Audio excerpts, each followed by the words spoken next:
Halo, gue Bang Genta. Selamat datang di channel Magenta, Malam Gentayangan. Cerita kali ini datang dari sobat Magenta bernama Ibu Regina, di mana ia membagi pengalaman mistisnya pada saat ia berada di dalam kantor tempat ia bekerja. So, ingin mendengarkan kisahnya? Cari posisi senyaman mungkin, gunakan headset Anda. Dare to hear, let the story begin.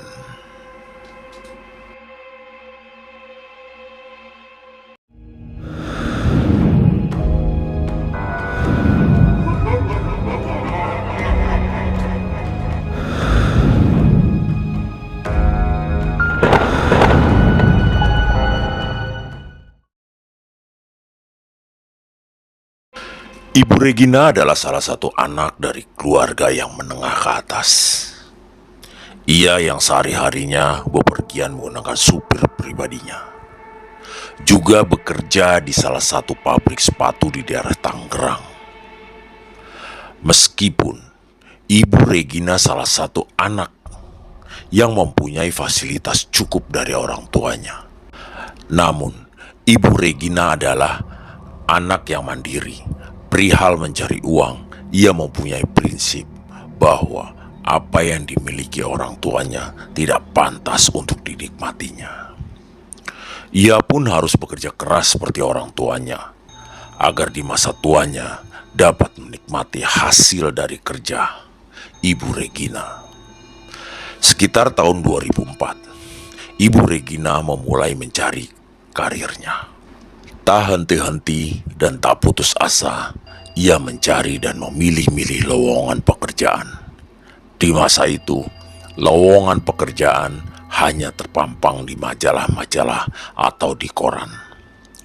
Tidak semodern saat ini, di mana lowongan pekerjaan dapat dengan mudah melalui sosial media atau aplikasi pencari pekerja.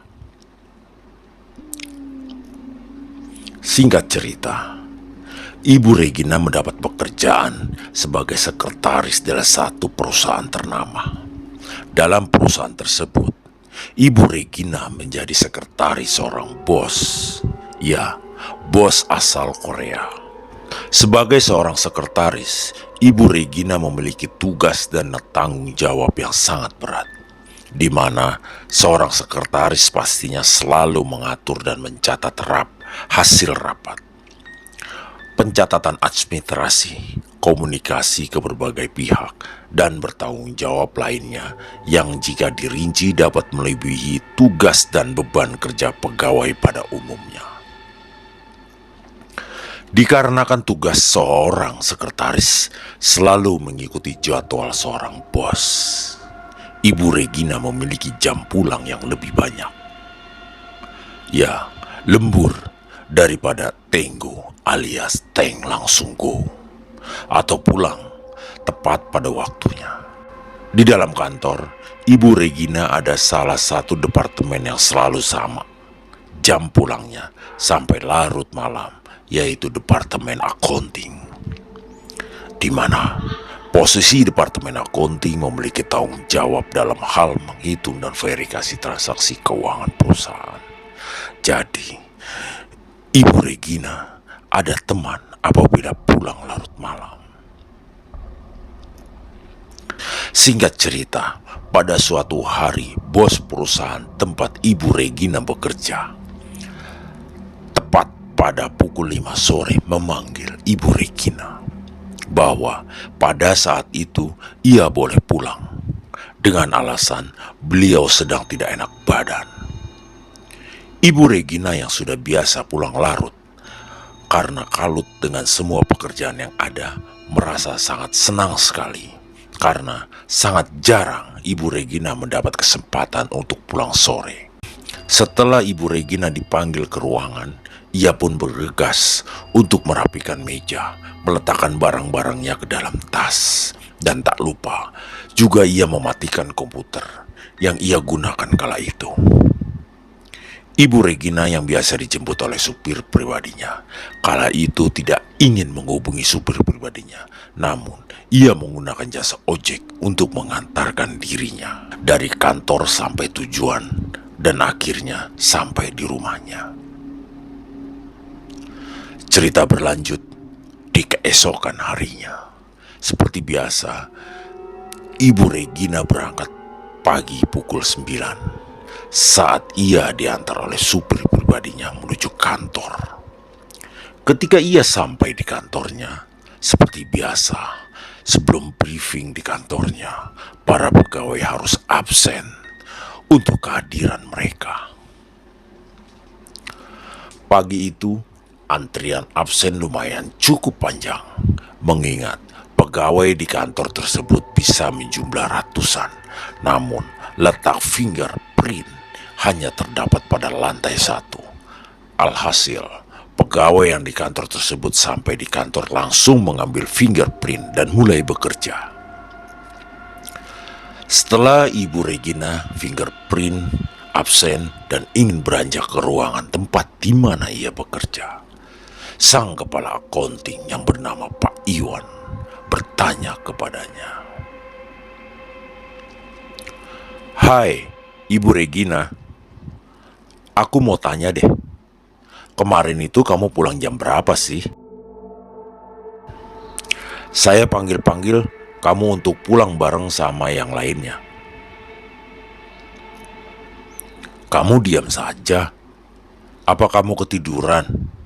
Atau kamu lagi memikirkan sesuatu sampai kamu dipanggil diam saja? Karena saya lihat kamu sedang menelungkupkan muka ke meja.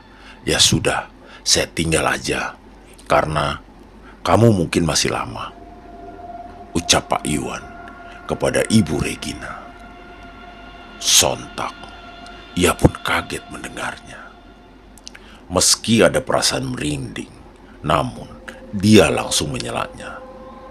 "Ah, Bapak yakin lihat saya tadi malam?" "Benar, saya lihat dengan mata saya sendiri. Kamu menelungkupkan muka ke meja kan?" ucap Pak Iwan.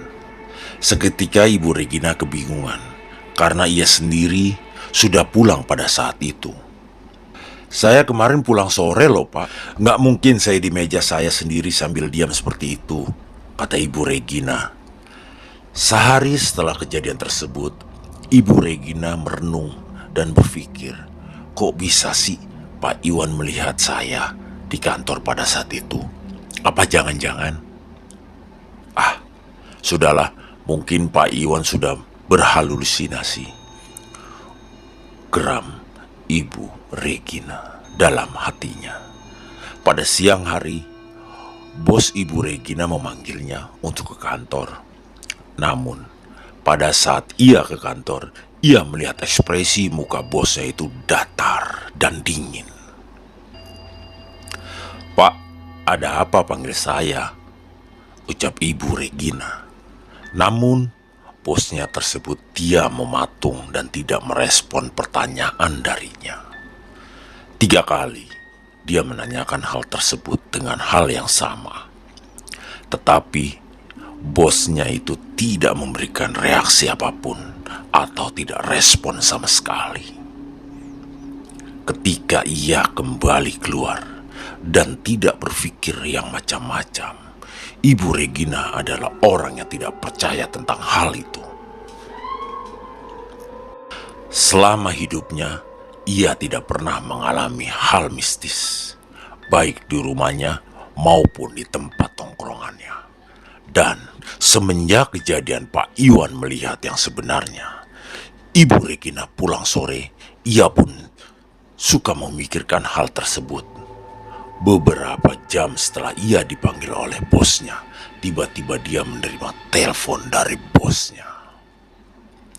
Alangkah terkejutnya, bosnya mengabari bahwa hari ini ia tidak bisa memasuk dan meminta jadwal bertemu dengan klien-kliennya pada malam hari dibatalkan semua. Bagai tersambar petir, Ibu Regina langsung tak percaya apa yang sudah disampaikan oleh bosnya itu.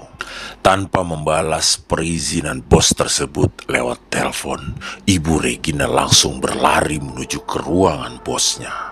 Dan benar saja, tidak ada seorang pun di sana. Terus siapa yang tadi yang menyuruh saya ke sini? Dari kejadian tersebut, Ibu Regina langsung merinding. Dia sekarang percaya bahwa tidak hidup berdampingan dengan makhluk yang tak kasat mata. Terima kasih telah mendengarkan sampai detik ini. Bagi sobat Magenta yang ingin mengirimkan pengalamannya, dapat mengirimkan ceritanya ke email kami magentachannel479@gmail.com atau DM ke Instagram kami Magenta Malam Gentayangan. Like jika suka, subscribe ke channel Magenta, dan nyalain lonceng notifikasinya agar nggak ketinggalan cerita-cerita horor dari kami. See you and beware of your mind.